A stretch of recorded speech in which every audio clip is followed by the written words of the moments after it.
Livestock News, brought to you by Santa Fe Trail Meats in Overbrook, or visit us online at sftmeats.com. Plain and simple, meat scientist Daryl Tatum says marbling matters. We keep finding that same result, that as fat content went up, marbling level went up, preference for flavor went up. And we identified several key flavor notes that they were identifying, that the consumers in our study identified that were characterized as kind of that beefy, brothy, which is the basic beef type flavor. It went up with marbling. But then we have one that we have just recently begun to focus on.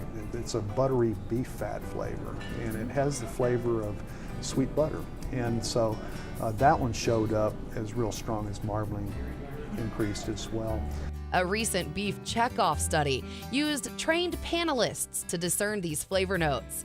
The correlation between marbling and eating experience is important, Tatum says.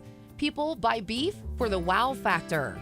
They don't buy it as a cheap source of protein. It's not why they're eating beef. And so, particularly in this country where people are used to eating grain-finished product and prefer the tastes of that, it really kind of boils down to two things: how tender is it and how flavorful is it. And if it's pretty tender and doesn't have any tenderness issues, tenderness is really, really important.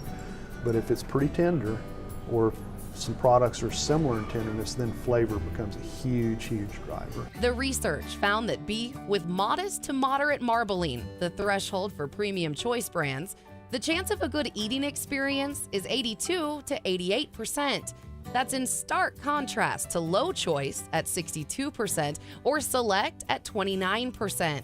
The other thing that is really critical, I think, relative to marbling is that whole mouthfeel experience. And it does contribute a little bit of oiliness, but it really makes chewing the product a little easier. It contributes positively to tenderness and does some things like that as well. So if this meat scientist is going to go for a nice dinner out, there's no question he'll choose a place that serves a well-marbled steak. I'm Cindy Campbell.